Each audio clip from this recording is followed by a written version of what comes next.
This is a recording from the BC Humanist Association's online event, Trinity, Western, and the Court of Public Opinion. Humanism is a progressive worldview that, without supernaturalism, affirms our ability and responsibility to lead meaningful, ethical lives capable of adding to the greater good of humanity.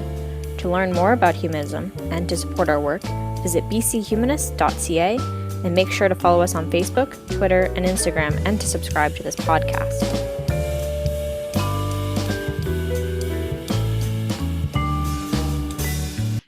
All right. So thanks everyone who's joined us so far tonight. I'm Emily. I'm the acting executive director here at the BC Humanist Association. And I'm just going to say a brief introduction before I turn things over to Paige. Before we begin, I want to acknowledge that I live and work on the ancestral and unceded territories of the Songhees, Esquimalt, and Wassanic peoples, whose historic relationships with the land continue to this day. And while I'm grateful for the opportunity to be on this shared territory, I was not invited to do so. And like I said just a couple moments ago, for anyone who missed it, I've muted everyone in the audience tonight to prevent any inadvertent interruptions during Paige's presentation. But there will be a Q&A at the end where you have the opportunity to ask her some questions. So if you have any questions throughout the presentation, feel free to add them into the chat. And those will be top of the queue for when we get to the Q&A. We're recording this talk tonight, by the way, and it will be released later on our podcast and YouTube channel if you want to share it or if you know anyone who wanted to attend but couldn't make it. So tonight's talk is Trinity Western University and the Court of Public Opinion, a closer look at the role of religion in society. If you want to come to our next event, it is a presentation with our research team on our report that is launching on Monday about tax exemptions and churches. So that should be very exciting. I promise it is more exciting than taxes. So I'm just going to turn things over to Paige now. Hello, thank you for that, Emily. I'm Paige. I am a doctoral student at the University of Victoria, doing my PhD in law and looking at the question of religious lawyering. But I recently defended my master's, and what I looked at was Trinity Western University and the evolution of their community covenant over time. And so I can't even remember actually how we got in touch, Emily. I think I might have had something on my Twitter page and you found me. And so thank you so much for extending this invitation to me. And there's a few bodies that I would like to thank. I would like to thank the University of Victoria and particularly the Center for the Studies of Religion and Society for giving me a place to think about this and talk about this and delve into this. And then most importantly, I'd really like to thank Trinity Western, the students, the faculty, the staff. They were really, really welcoming of me as not only a researcher, but as a lefty, openly gay feminist. They were very enthusiastic about me and my research and very open to speaking about me. And so I'm just thankful to all of those bodies. So this is such a big, huge topic, and it was really hard for me to decide what to bring into today's chat and what to sort of leave out. And I'm going to do a little bit of a recap in terms of Trinity and why they were before the courts and why it's controversial. So for people who don't know a lot about this, I'm going to give you a very quick sort of recap. So I just want to start off with this question. So were Trinity Western University's actions against the law? And there's a reason why I put the law there in quotes, and I'll talk about that. And I really ask this here, and I want you to kind of think about this throughout, but I ask this here because this was the debate that I had with really so many people, including other scholars, lawyers, law students, that what a lot of people said to me was they're breaking the law. Without, I think, any critical or critically reflective thought about what that meant or what they were saying. And most people that I spoke to, when they found out what I was doing as my research, they had assumptions about where my point of view landed. And I'm going to come back to this question at the end, and I'm going to kind of open it up to the group. And so a little bit about the big picture. So I would say that the community covenant, and I'll explain in a minute what that is, it's not indicative of this insular group of evangelical Christians that refuse to acknowledge the existence of a secular world. Many of the students in the faculty that I spoke with, they're swimming in the same waters as the rest of us, and many of them want to see inclusion for LGBTQ students. Trinity Western, I would say, is like a school like many others in that their students really reflect a broad range of beliefs. So from the very conservative Christian, whatever that sort of means to you, to the very liberal kind of social Bible Christian.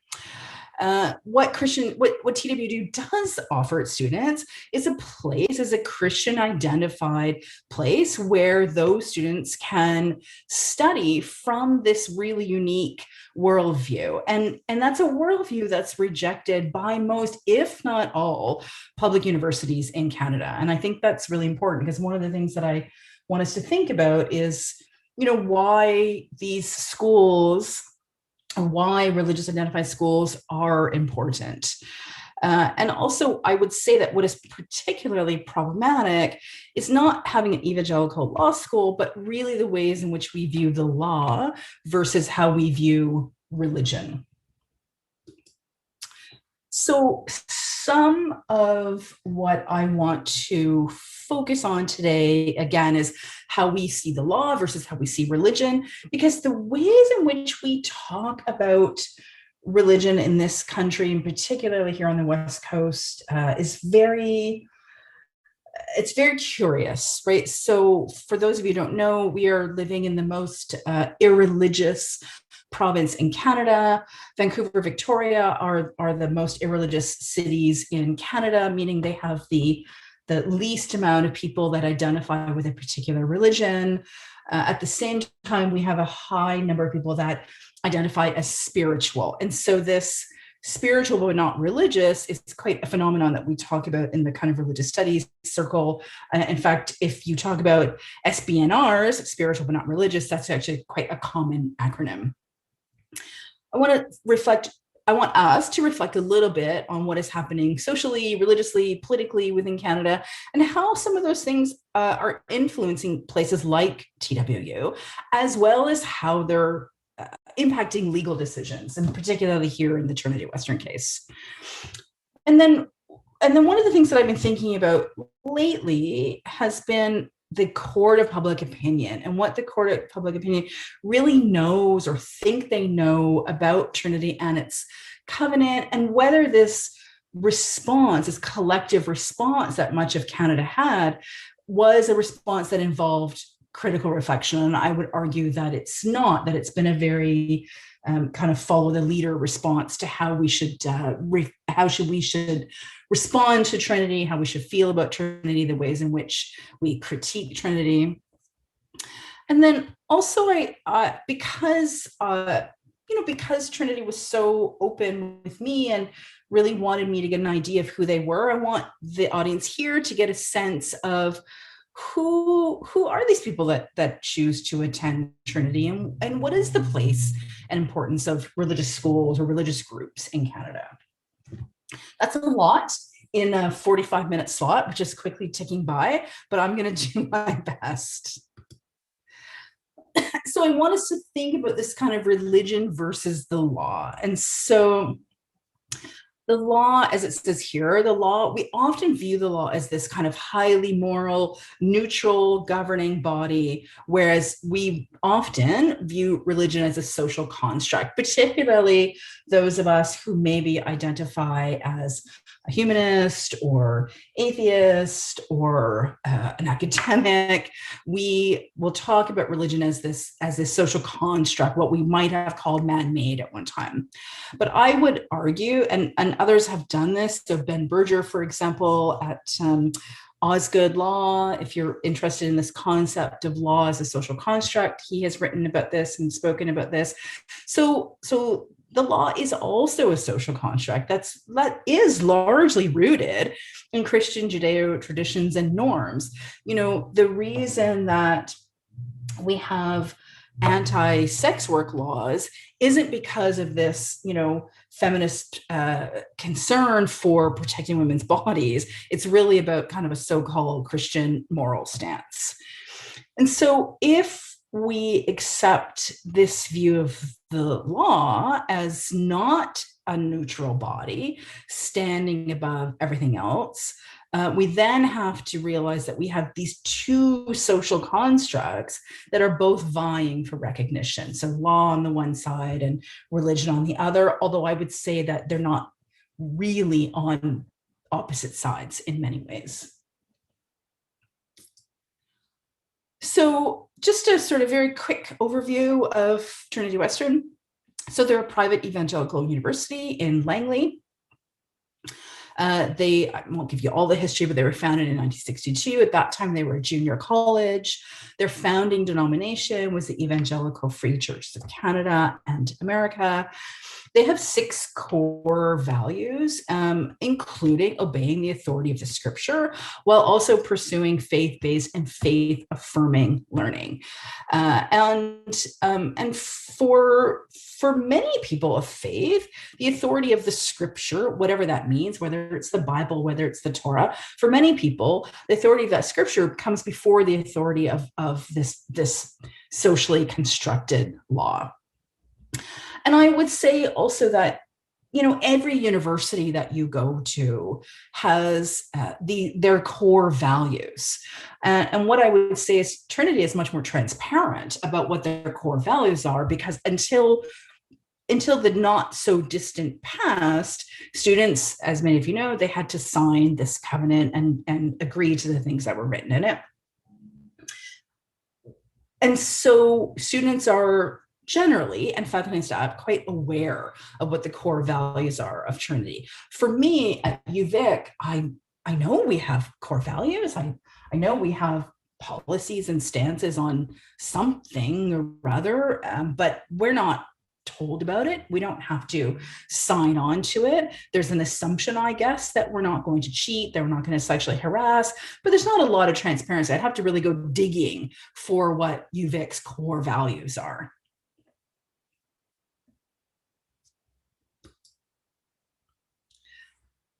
So for those of you who either know or don't know, Trinity has in the past been the focus of these 2 major human rights cases. And at the center of both controversies is their community covenant. That's not exactly true in the first case, but I will elaborate. And it's allegedly discriminatory rhetoric. So back in the 1990s, Trinity had applied to the BC College of Teachers to take sole responsibility for a teacher training program. Up until that point, students could do their first 4 years of teacher training at TWU, and then for their 5th year, they had to go to SFU.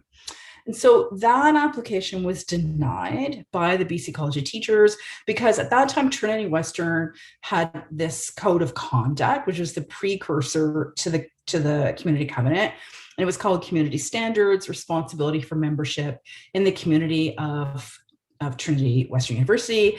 And they had a prohibition on homosexual behavior. And in 2001, the Supreme Court actually decided in favor of Trinity Western. So what the College of Teachers was arguing was that the policy was discriminatory and thus it was not in the public's best interest to approve the application. They attempted to argue that TWU's teacher training program would produce teachers that were themselves discriminatory. To my knowledge, every single student that has graduated from that program and has gone on to teach, none of them have ever had discriminatory charges against them or accusations. In fact, some of their teachers, I think, have won awards for their teaching. Some of them teach in public schools, some of them teach in religious schools. And they've become known as quite a good teacher training program.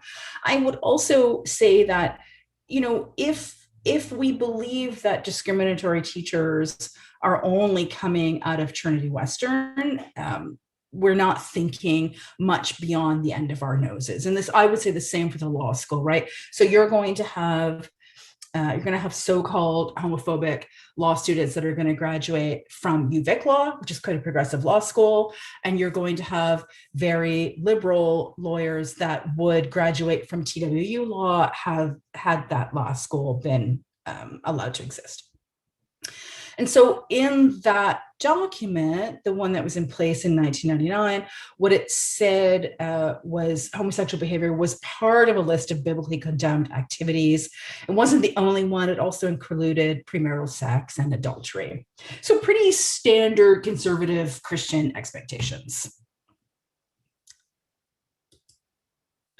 So what is in place now is the community covenant, our pledge to one another. So that's what it's called. And in the covenant, they have a section.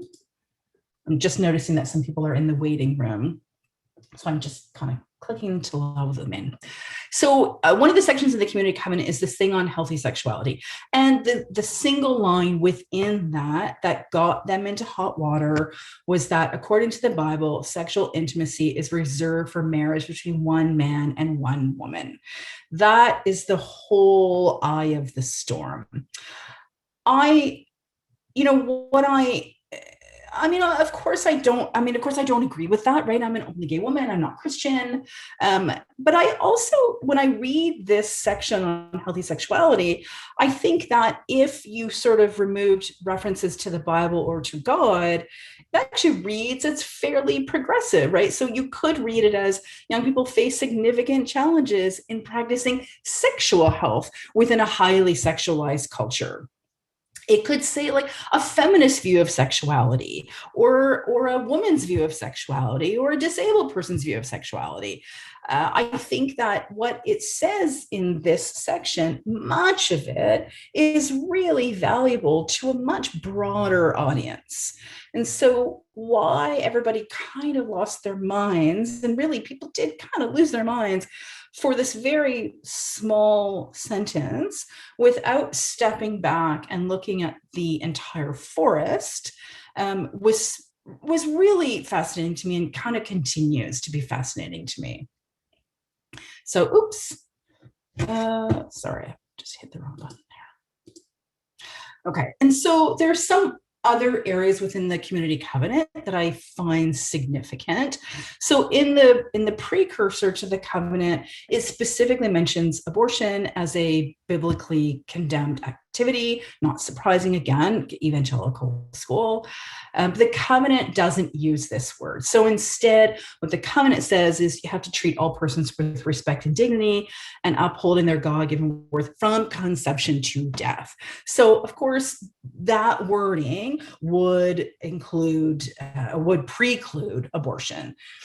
Interestingly, there was virtually no attention in the media regarding TWU's possible infringement on a woman's right to choose. I believe only one of the interveners made mention of it. That was West Coast Leaf. And so I find that quite curious. Again, this sort of really staring very closely at a single tree without stepping back. It also makes me wonder, whether we still care less about women's rights than we do about other rights. And this last bullet here, the use of materials that are degrading, dehumanizing, exploitive, hateful, or gratuitously violent, including but unlimited to pornography, this statement is really quite feminist in nature. So of course, not all feminists nor feminist organizations are anti-pornography, but it has been a historically feminist position to look at the degrading nature of porn.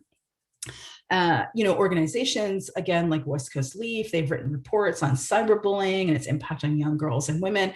Again, nobody stepped back to say, actually, there are some things in this covenant that make sense. It's not all fire and brimstone. It's not all based on a premise of hate, which was a lot of the rhetoric that was happening around Trinity.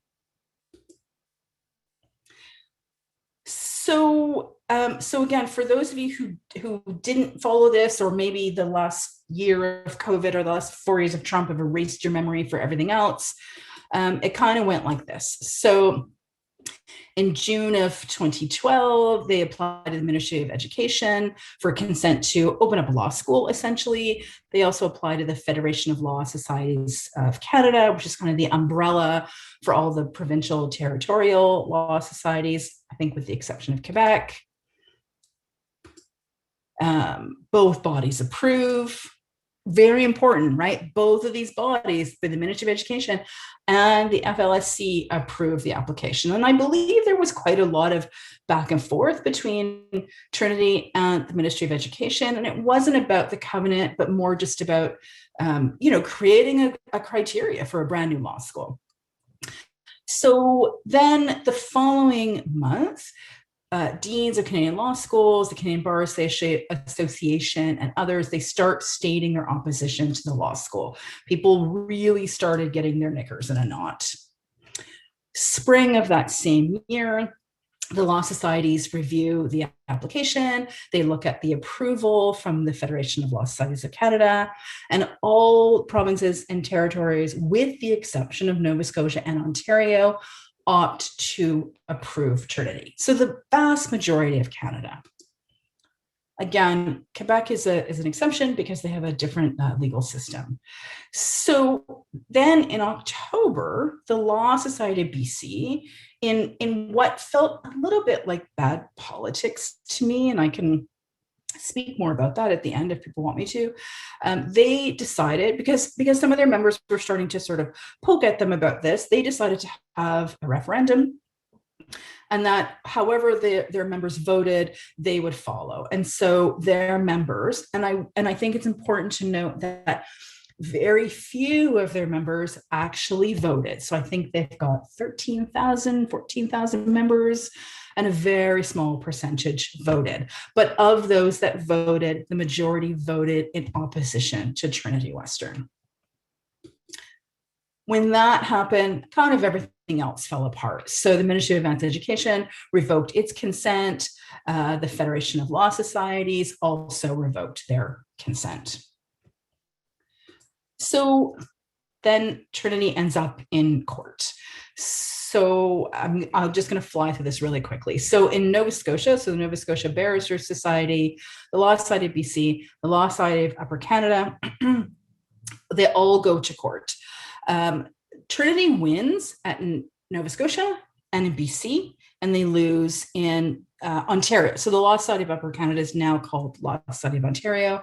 That's the only place in which Trinity Western loses their case.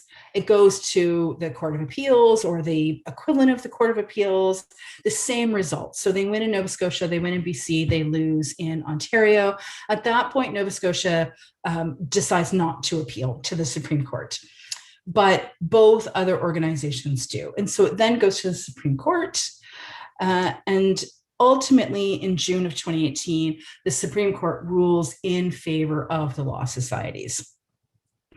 And so the Supreme Court of Canada, they kind of talked about proportional balancing as its reason for siding with the law societies. And so this proportional balancing happens when there's sort of two protected groups that are pitted against one another. And so what are those two rights in question?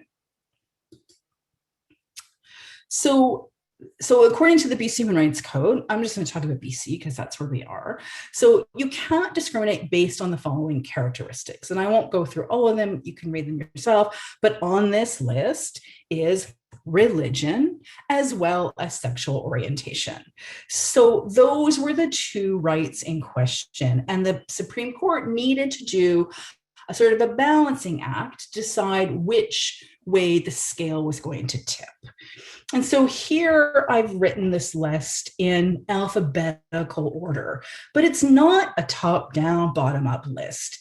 It really, in other words, like no one right on this list is more important than the other. They run side by side, but this isn't really how we generally operate. given where we are in 2021 versus say where we were in 1990, who's at the sort of top of that list or getting a lot of attention right now really shifts and changes. So I think we can all agree right now that race is getting a lot of attention, as it should, right? The BLM movement has been very strong, very successful, as it should be. But it's getting more attention than, say, discrimination based on poverty. Now, there's nothing that says poverty, but it's more source of income. So if your source of income happens to be social assistance, you're much more likely to experience discrimination in the housing market if you're looking to rent. Than you would if perhaps you were married or not married, which is also a protected group. And so that kind of creates a problem, because how do we now decide who's on top? And should somebody be on the top? Again, I would argue that all of these groups should be protected equally, that the scales shouldn't tip one way or the other. But in fact, they do. And we're very quick to make the scales tip one way or the other. So, and of course, sexual orientation is getting a lot more attention than religion. Listen, I'm an openly gay woman. I'm very grateful for the rights that I have. I'm very grateful that I'm a kind of on the top of the pile right now. But one of the reasons that I became interested in this was because the thought that my rights were potentially oppressing the rights of another group made me feel really quite uncomfortable. And interestingly, when I would tell people about my master's thesis and that I was looking at Trinity Western, the response from people that I didn't know, the very first question they would ask was, "Oh, did you go to Trinity Western?" And there was always a tiny bit of suspicion in their voice. Who is this person that I'm talking to who's talking about Trinity Western? Surely only a person that went to Trinity or identifies as an evangelical Christian would be interested in such a topic. And so when I said, no, I didn't go there, I wouldn't be a fit, then the assumption was the complete opposite, as it was from the people that did know me. The response was, "Oh, well, obviously we know what side you're on," meaning I was absolutely, because I fit into this mold of being a feminist or being left-wing, that I must automatically be in opposition to Trinity Western. And it wasn't about that for me. It wasn't about Trinity is right or wrong, or they should or shouldn't have a law school, although I certainly had opinions on those things. And in fact, I will say right now, I was in favor. I was in support of them getting a law school, for many reasons. Again, that place to look at the world through a very particular lens, or this assumption that that it's going to produce discriminatory lawyers, for me is bunk.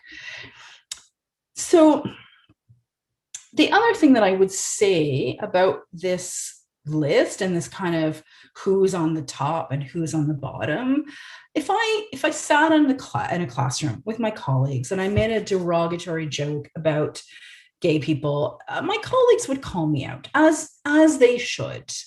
But the same might not be said if I made a religious joke. In fact, I would go even further than that to add the caveat that it would depend on which religious group I was talking about. So if I sat in class and I made an anti-Semitic joke or an Islamophobic joke, my colleagues would, again, take me to task, as they should. But if I made a joke about evangelical Christians, I can almost guarantee that I would get a laugh, at least from half of my colleagues, or a knowing look, or an absolutely, or here, whatever it was. I think that the chances that I would offend somebody, particularly within the university, is very low. The university has become a place that is quite hostile, I think, to religious identity, particularly conservative religious identity.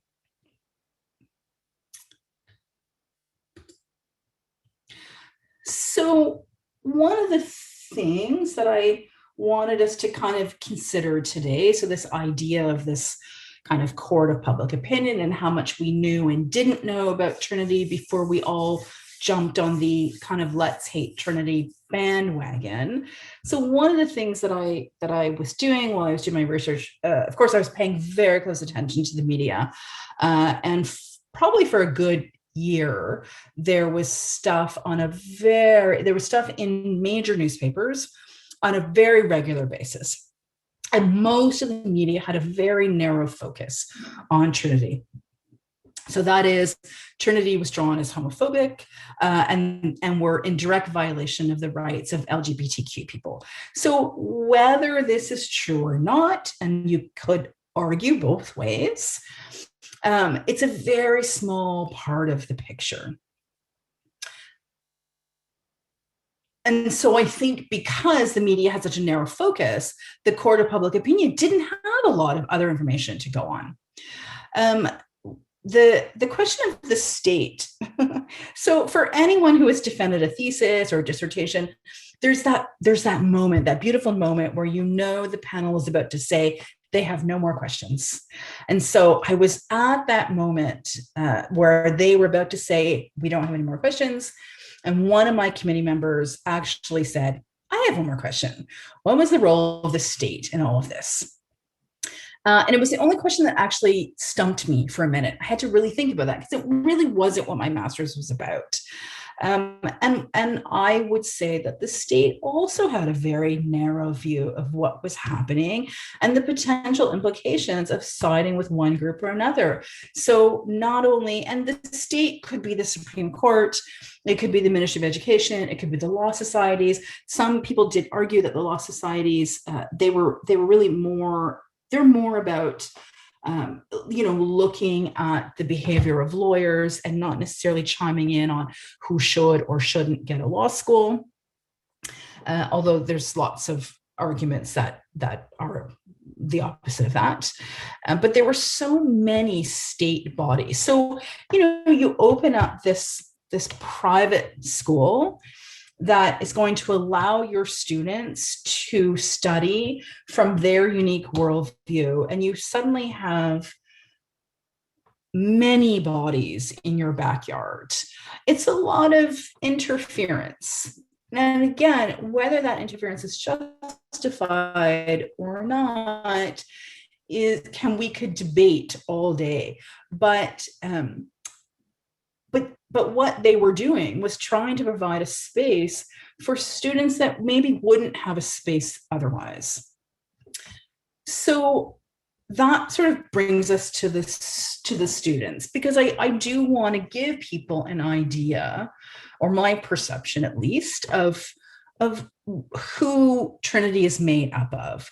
And so in the course of my research, I interviewed I did about 30 interviews, although some of those were, I interviewed a single person twice, once before the Supreme Court decision and once after. So there are about 25 people. And that was faculty, student, and staff. And for the students, interestingly, the vast majority were in favor of greater inclusion for LGBT students. Some, in fact, were even opposed to the covenant. They wanted to see the covenant either gone or made voluntary, or at least removing the line that defined marriage.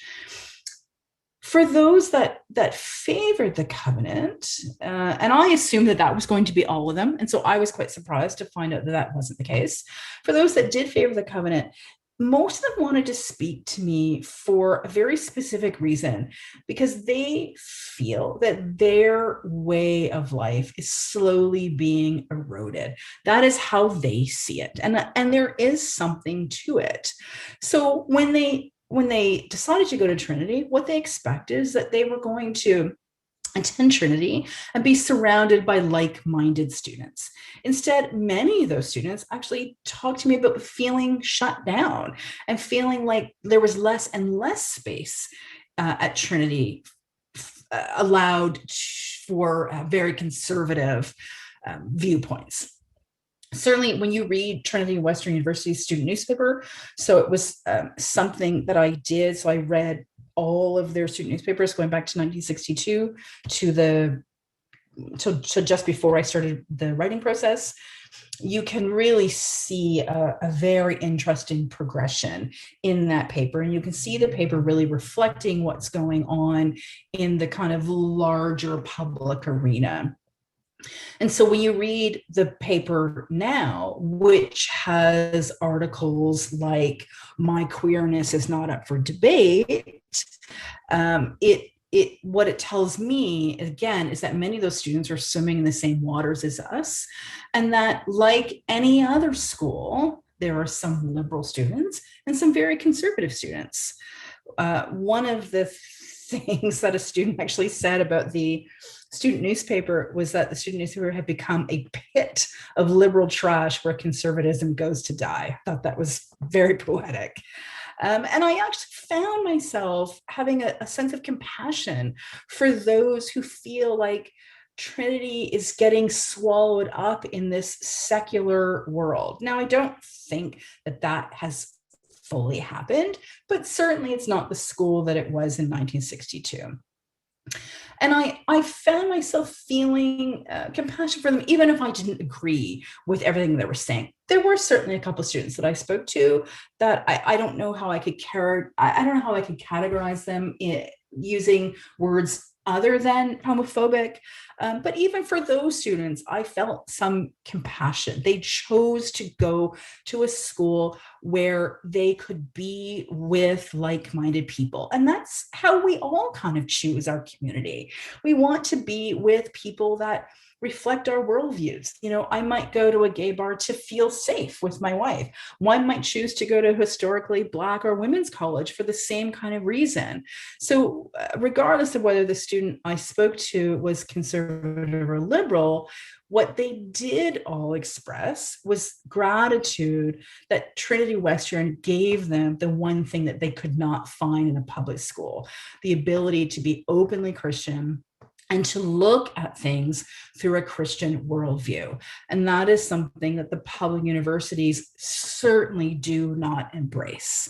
And so if I am approaching my studies from a feminist worldview, from a queer worldview, from a person of color, if I was a person of color, from a disabled person's worldview, all of those things are really being embraced now.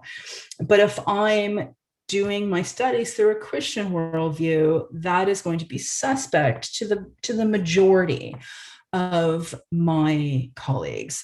In fact, when I have a fellowship at the Center for Studies in Religion and Society, and when I had filled out my application and kind of my thesis statement, somebody had cautioned me to just somewhere in there find a way of saying that I'm not religious, because the assumption was going to be that the panel was going to read it and see me as this conservative Christian person and perhaps deny my application for the Center for Studies in Religion and Society because perhaps I was a conservative Christian. That is a funny place in which we find ourselves.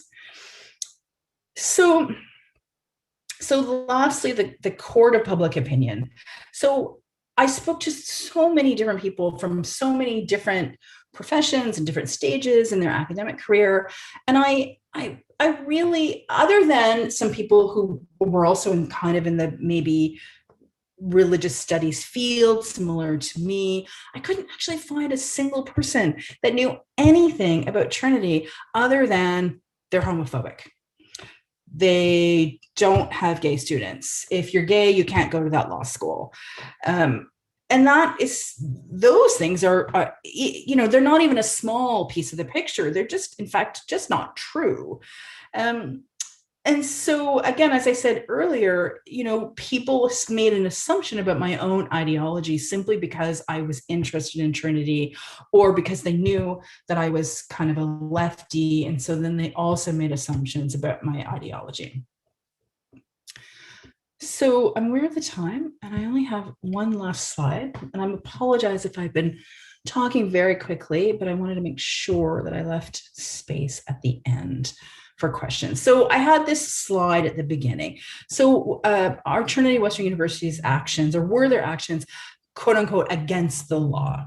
Because that is the response that I got from many people. They're breaking the law, what they're doing is against the law.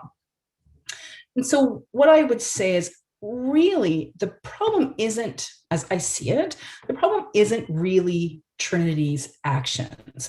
What is problematic is how we view the law versus how we view religion.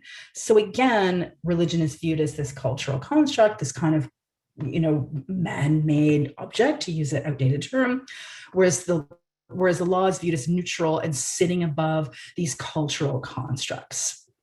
And that we now have, if we admit that they're both created, by humans, then what we see is that we have one now pitted against the other. So, why did the Supreme Court rule in favor of Trinity in 2001? Were they simply reflecting the cultural values of the time? I would say that they were. Did the same thing happen this time? Did they make a decision not based exclusively on the law, but just where we find ourselves in, let's say, 2018, when they made the decision, where they couldn't possibly have a ruling that even slightly looked or felt or sounded like homophobia? I was hopeful, or at least I was, well, hopeful is not the right word. I would have liked to have seen Trinity win. And I would say that, I'm not alone in that. So the BC Civil Liberties Association, they defended Trinity back in 2001 as an intervener. And they wanted to do the same thing this time, but their members voted in opposition.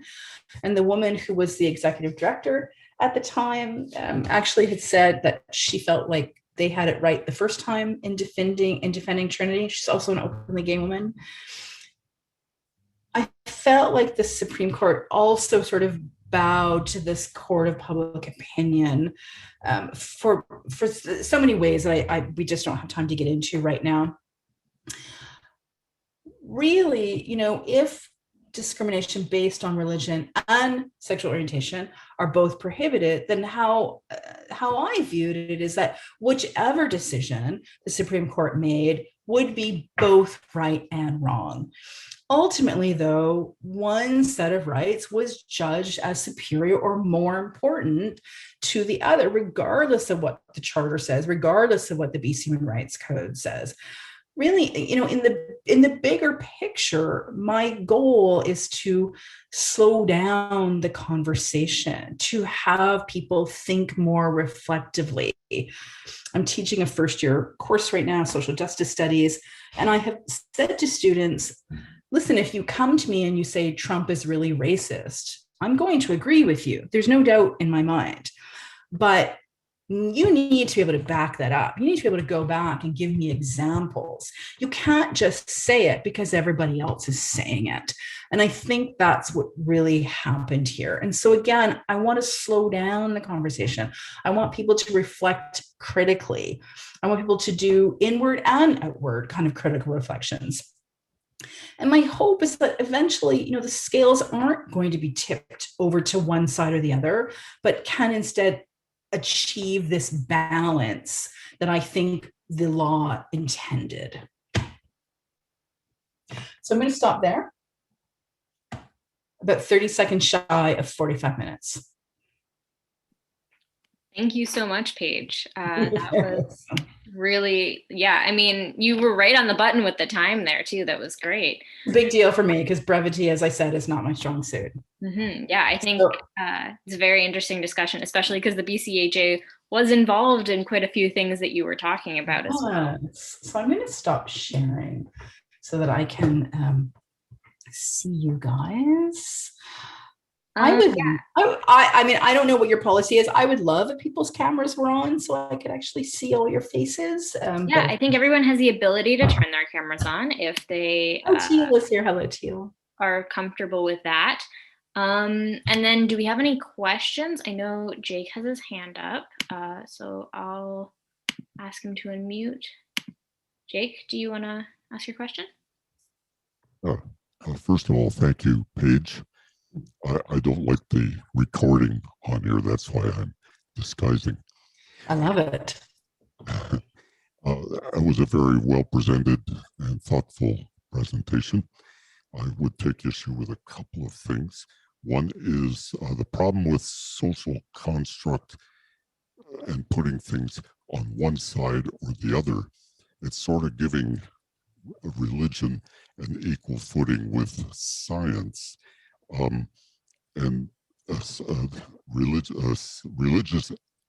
religion is an uncredible worldview. Science works on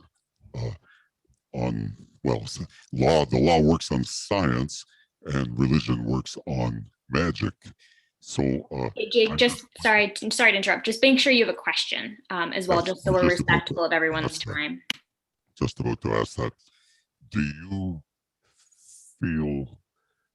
Do you notice yourself being a bit of an apologist for TWU? Do I find myself as being an apologist? No. I mean, I don't mean to laugh, but I think a lot of people would laugh if somebody called me an apologist. No, I have no need to be an apologist. So your question is not funny; it's legitimate. It's just that it's so not characteristic of me. I think that when we say things like the law is based on science and religion is based on magic, that's a sort of a slippery slope, and I try to avoid those for me, I try to avoid those judgment statements. I think that, well, first of all, the law is based really on a Christian worldview here in Canada. And so I don't think it's necessarily based on science. There's all kinds of things in the history of law that are also racist and designed in a way to keep out outsiders, keep out non-Christians, keep out non-whites, keep out women. So the law has a historically problematic history. And the challenge when you say that the challenge you can get into is that you're sort of creating a straw man when you say religion is based on magic, because you're going to get many, many, many people that are going to have eloquent arguments that religion is more than just magic. They're going to have all kinds of proofs for why God is real, or God is real to them, or how they have seen God work in the world in a way that you actually you can't argue against that. There is no legitimate argument because you're never going to convince that person. And so I sometimes caution people by saying, religion is magic or the law is science. I think we're going to go with Teal next, and then I think Aaron was after him. I'll just unmute Teal. Go ahead. There we go. Hi. Hey, thanks for the great presentation. I know we have to do our I have to do our coffee thing at some point. Anyway. Yes, we do. But no, so I guess the thing I thought was really interesting were two things. One observation, then a question, was the sort of the conversation around why people went to Trinity. When I was a school teacher, I brought up concerns with the school about inviting them to the university fair, and I was told they have a great soccer team. But I like that idea of like people creating their own community, and I think that does challenge my perception of universities and post-secondary education being one where you're supposed to be exposed to other worldviews rather than like shielded from your own. But I think that it's an interesting aspect. I went to university in Calgary as a hard lefty, so that was always I never quite got that. But the question I have for you was, so I was looking over the BC Human Rights Code, and one of the things that's like I was talking about in a report that's coming out for the BCHA next week, shameless plug, look for it in your inboxes, friends, was the content around discrimination and like the bona fide and reasonable justification for discrimination. And I guess the interesting aspects, like I was wondering if you could explore that a little bit more, because I know in some cases, like the case of like the one that we were looking at was the Knights of Columbus Hall that denied two women the ability to rent the hall when they found out they were lesbians. And the court ruled that was okay because they had a right to discriminate against these people because they had a bona fide reasonable justification through their religion.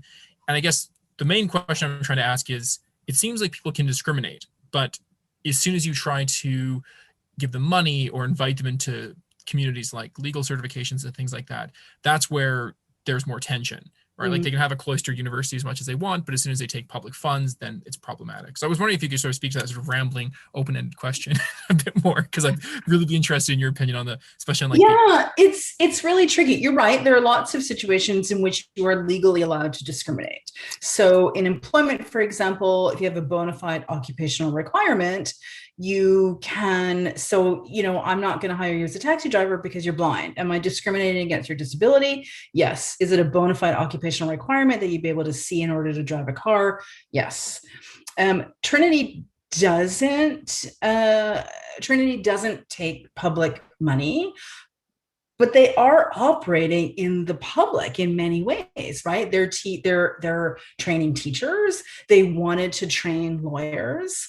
And so they are straddling that world, right? I mean, they were a very different school in 1962, where there were 17 students that first started. They were out in the Fraser Valley, which really separated their students from the city, right? There wasn't easy access to Vancouver.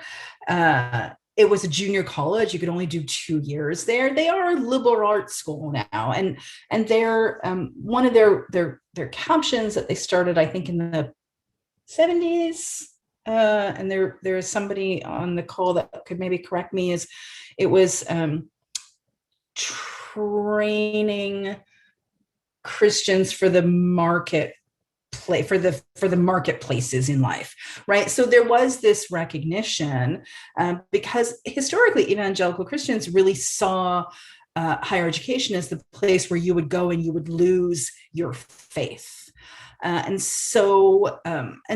they did slowly recognize that not every student was going to become a missionary or become an evangelist. That was not the calling for everybody. And so how do we get our students ready for the public marketplace without them losing their faith? So it's a tricky question, because they are straddling. They've created a community, but it's not an insular community. There is a recognition, I think, on behalf of Trinity that as I said, they are swimming in the same waters as the rest of us. I'm not quite sure if I'm answering your question. It's a really tricky question, because it's 1 foot in, 1 foot out. This isn't a Bible college, right? Where they're training students just to enter into that exclusively Christian world. And then you had said something about, university is the place where we're supposed to be exposed to a lot of different people. Was it you that said that? Yeah. I mean, I do think that happens in Trinity as well, right? So they do have some Muslim students. Again, they do have like openly identified LGBT students. I don't think they have any trans students. They have a one TWU, which is kind of their gay straight alliance. They have students that were missionary kids. They have students that went to the public school. They have students that didn't grow up Christian at all, but have chosen this school either because they came to religion later on or whatever it is. And so I think that they are getting exposure. But again, we can make the same argument if I had chosen to go to a women's college. I lived in a women's residence actually as an undergrad because I wanted to be with other women.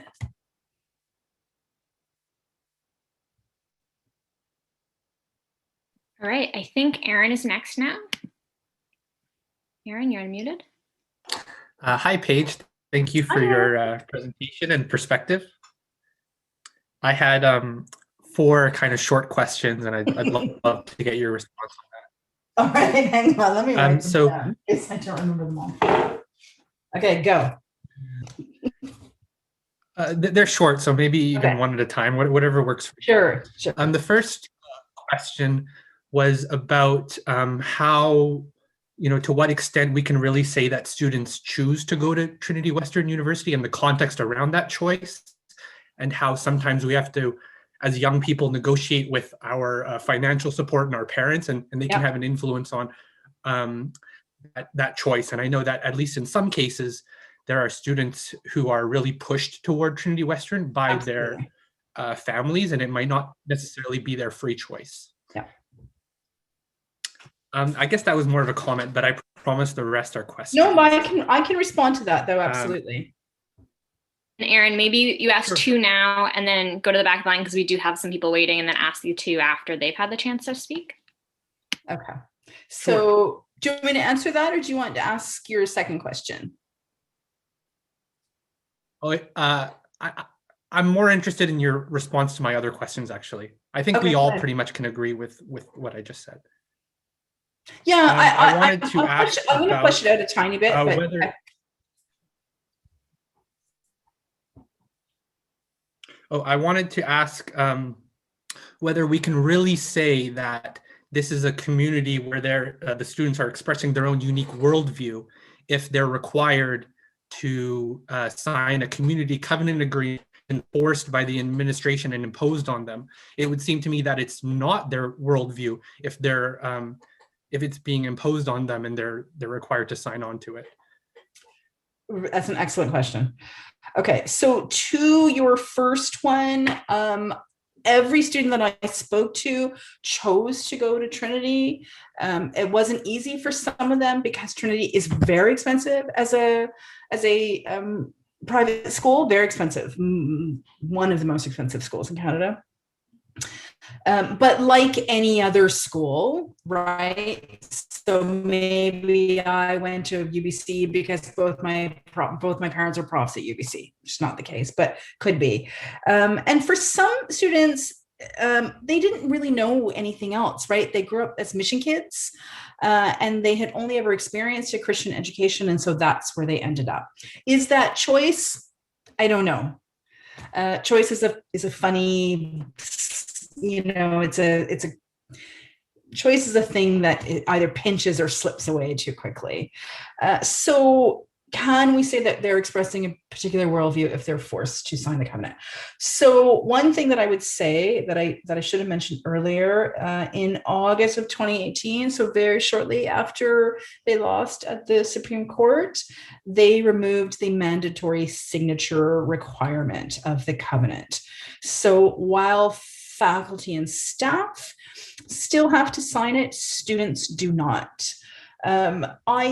I did hear that if students are in kind of student leadership positions, that maybe they still had to sign it, but I haven't actually been able to confirm that. Generally, those students that are in student leadership positions are like Christian students that really, are in favor of the things that the covenant says. I would say, and I have said this to people at Trinity, including some of their upper level kind of administrative staff, this is a body of primarily 18 to 22-year-olds. And so if you think they're signing it and abiding by everything in it, including not having sex, you're delusional, right? Like that, it just doesn't happen. If I decide that I'm not going to have sex before marriage, a piece of paper isn't going to make any difference. And so I would say that students still find a way to express themselves. And again, the student newspaper is huge evidence of that.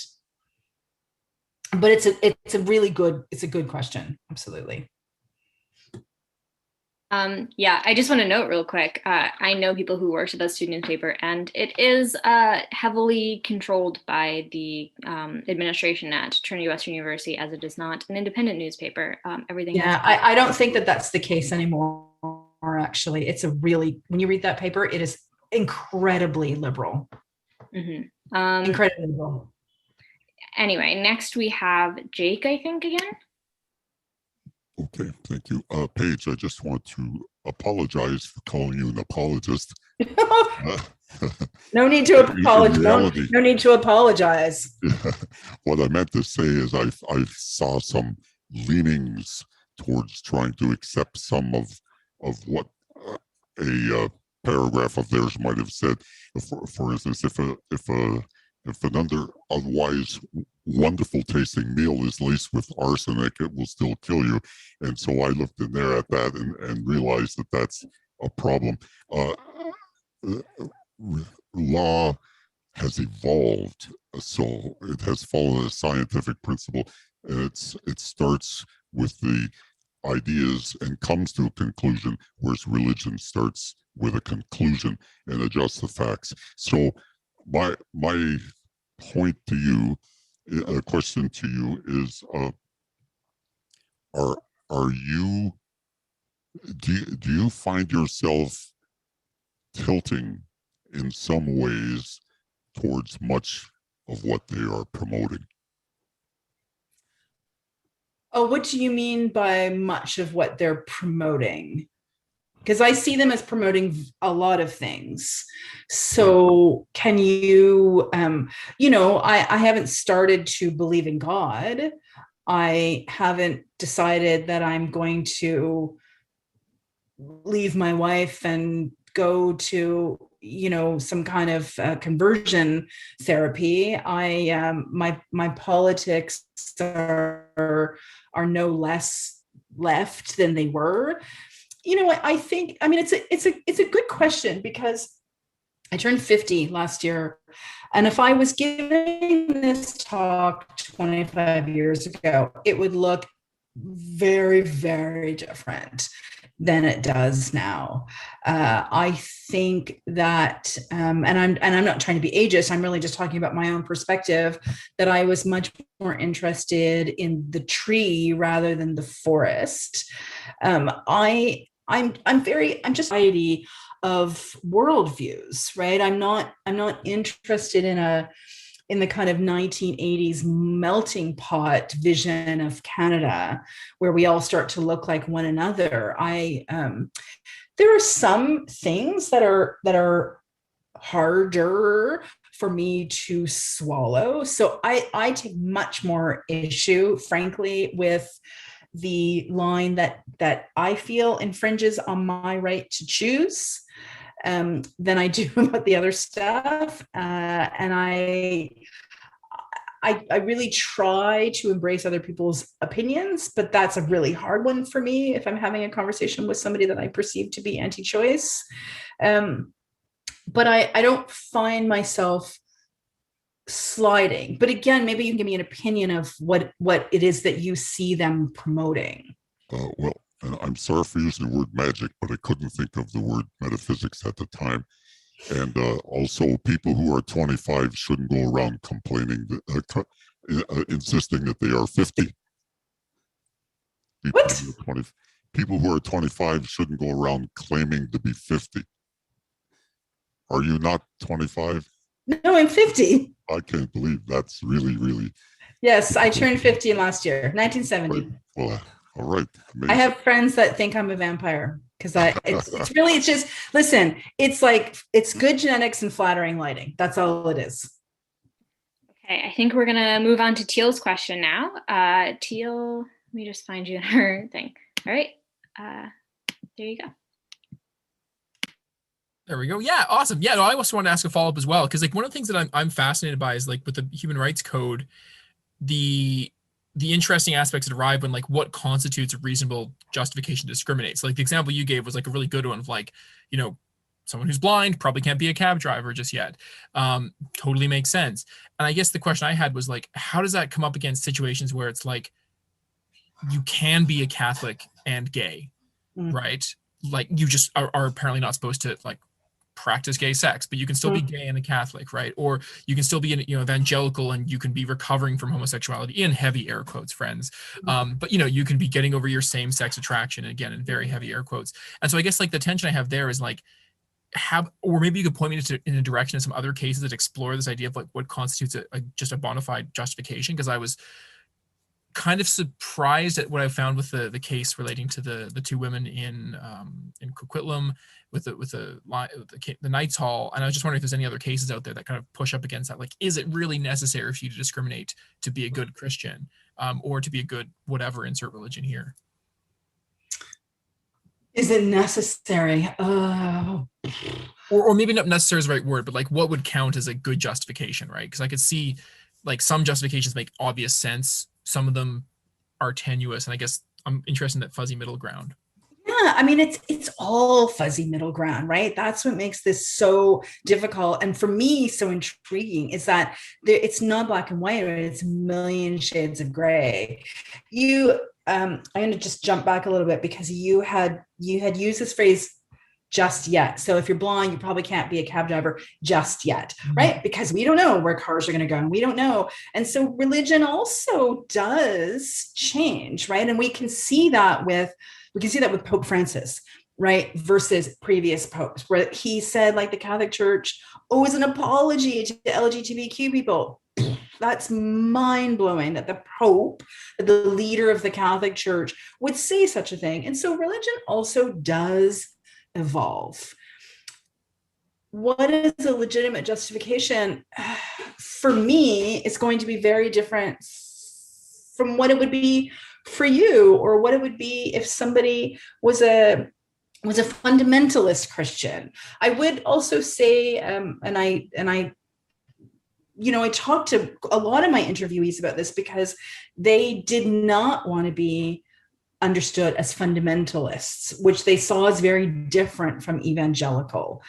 And even those liberal students, many of whom identified as evangelical Christians, because it meant something to them that was very different from what I would imagine or what we think of when we think about evangelical Christians in the United States, for example. The justification thing is for me, like, if you're outside of a women's health clinic and trying to terrorize women that are going in for an abortion, like, to me, I just feel like there's just no justification for that. But that person believes so deeply in their soul that there is an absolute, very clear justification for that. And they're going to have proof, again, heavy air quotes, right? They're going to have proof. And so justification, we justify all kinds of shit that we do, right? The good and the bad. And so there's so many of these terms, they just slip away so easily, because when you're talking about faith, you're going to get just as passionate of an argument that faith is real and God has worked in my life in these ways, and there's my justification, as you're going to get from the other side of it. It's one of these topics where we have to kind of put logic aside a little bit, and maybe I'm stabbing myself in the foot for saying that. But faith isn't about logic. Can I just quickly follow up on that? Because I think the thing I was like, I think the courts are starting to reflect a lot of like reasonable justifications being heavily subjective, right? Because, I was just reading Laurie Beeman's new book on like, what is culture and religion is culture, and this idea that, you can ask a rabbi what constitutes real Judaism, and then you ask someone who's practicing Jew, and they're totally different things, and those are both very real. So I guess the challenge that I run into with some of the activism that we're doing with the BCHA is that if that reasonable justification for discrimination is completely subjective, and it seems like it's going in that direction in a lot of court cases, then it makes it very hard to have some kind of core codification. It's often very subjective. Yeah. And I guess just more of a reflection on the challenge between like subjectivity and objectivity when it comes to these things. And I don't think there's a resolution to it, but yeah, thank you for your take on it. Appreciate it. All right. I think we're back to Aaron now. Go ahead. Great. Okay, I'll continue with my questions. We talked at the beginning about some of the competing values that we have, and we talked about religion and law. I think there's also another value here, which is access to legal education. So in our society, legal education is a prestigious and competitive endeavor. You need to write an LSAT, you need to get good grades. I'm actually a law student, so I had to go through that process, and it feels maybe a little bit unfair if there's a special school just for Christians or people who are willing to subject themselves to the Community Covenant Agreement. Maybe they don't need to compete against UVic or UBC, and they can go to Trinity Western and remain in that insulated community. So I was curious if you have any thoughts about the value and the prestige associated with legal education and not restricting that to on certain ideological grounds. Well, I think law school is restricted to people that have certain ideological grounds, right? I think the law in general, right, is based on this very certain kind of ideology. And law school is inaccessible to the vast majority of people, either for financial reasons or because you're not a great test taker, right? Like the LSAT is not a good measure of what kind of lawyer you're going to be. I'm sure you know that as a law student. There was an argument that that Trinity would be taking seats away from prospective law students that couldn't abide by this covenant, which I found a funny kind of argument because it still was increasing the amount of seats overall. So those 15 students that might have gone to UBC, Osgood, U of T, wherever it was, would now go to Trinity if they felt like that was a better fit for them. And maybe not just because it was Christian, but because they were going to have a focus on charity law, which is something that we need, right? So those other seats would still be opened up. So I'm playing devil's advocate a little bit here, but I think if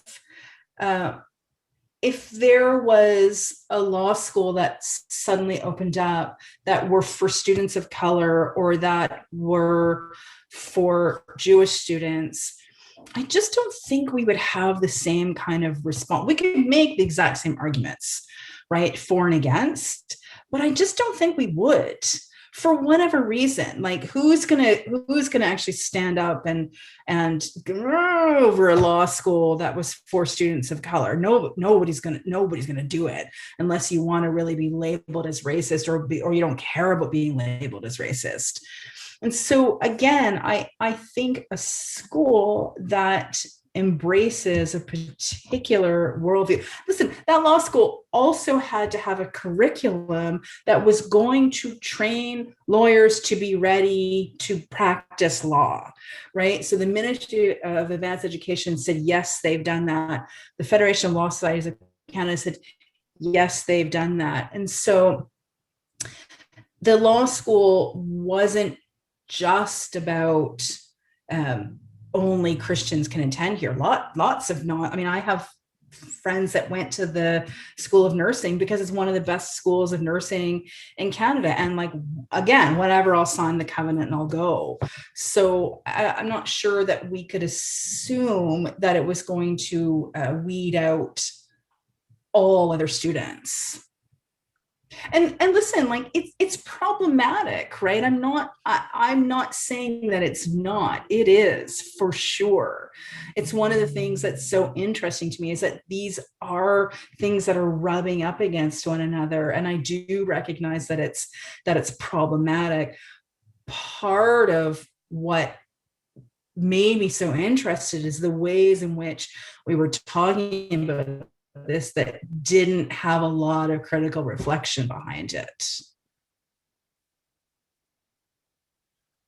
Great, thanks. I just have my last question now. I remember you mentioned that you expressed the opinion that the Supreme Court of Canada bowed to public opinion. And I thought that was quite an incredible thing to say. Say it with a grain And I of wanted to salt. I say it ask with a if grain of you salt. thought-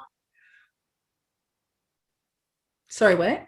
Okay, well, maybe I'll invite you to elaborate, because I was wondering if you are questioning the independence of the Supreme Court of Canada, or if you think that they have a lack of integrity, or lack of respect for the principle of judicial independence. No, I don't think they have a lack of integrity. That would be a jump. I don't think that at all.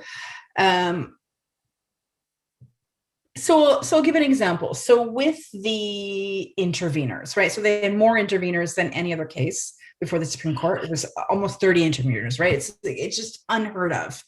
And initially, when organizations applied for intervener status, the judge that was sort of vetting the applications said no to the majority of them and yes to sort of a handful. Because really, you know, if you watch that case, or if you go back and watch that case, the interveners on either side, right? So all the interveners for TW, they were all saying the same thing over and over and over. And the interveners for the law sides were saying the same thing over and over and over. So you really could have had sort of three on each side and you would have gotten the same argument. What ended up happening when he denied the majority of the applications is that the public outcry was phenomenal. There was accusations of kind of queer silencing because so many of the applications that were denied were from LGBTQ support groups, that the judge, that there was homophobia in place. The outcry was incredible. And then, of course, what did Chief Justice McLaughlin do? She went back and she reversed that, which again, almost never happens. And she allowed every application at intervener status. For what reason?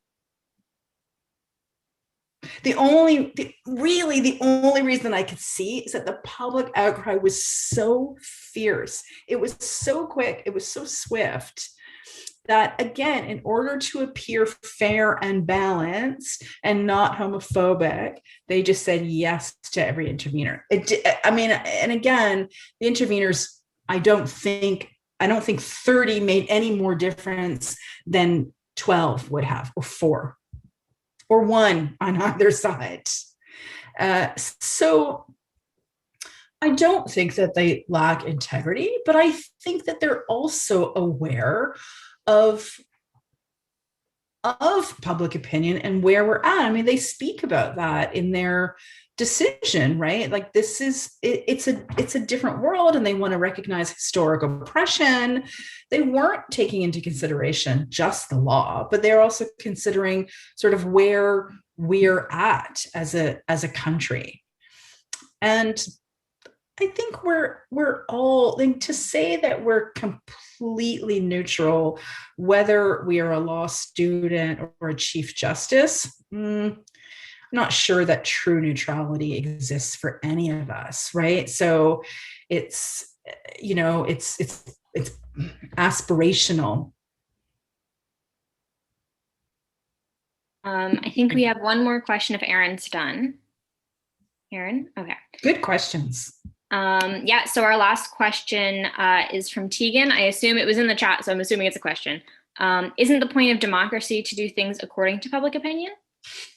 Yeah, that's a great question. But we had a variety of opinions, right? So we had opinions on both sides of the argument. And so which opinion do we go with? And again, both religion and all of these other things run side by side. And so ultimately, which opinion do we go by? I mean, for me, I just wonder, is there not a way for these two things to exist simultaneously? So for example, a Trinity Western University School of Law that is going to prepare students to be lawyers or legal advocates of some kind, and safety for LGBTQ people. Can those two things not exist? I think they can. I mean, they do, right?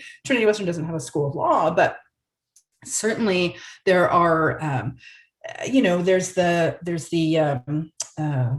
what is the Christian Lawyer Association that Barry Bussey is kind of the head of. I can't remember what they're called, the CCCC. Oh no, he's the head of the Canadian Christian Charities Coalition, but there is a Christian Legal Society, CLS. So, they are Christian identified lawyers. They are practicing law through a lens of faith. These two things do exist. And so why it couldn't have also existed with Trinity, I'm not sure. Like, isn't that also democracy?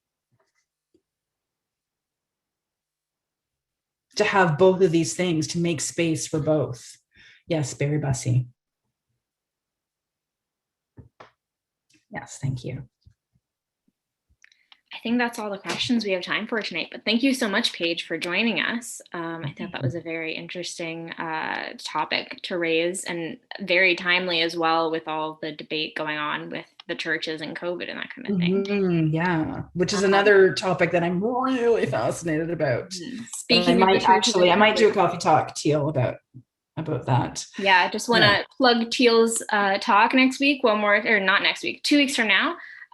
Just want to plug it one more time. So not 2 Thursdays from now, but instead the Wednesday of that week. So Wednesday, the 3rd of March at 5 p.m. Right, Teal? I think that's what we talked about. Teal and Adriana, I believe as well, both of our research team leads, are going to be giving a talk on the report that's dropping on Monday, which is all about tax exemptions. Teal, do you want to do a little bit of a plug for that? Because you know the topic far better than I do. Yeah, I'd be happy to.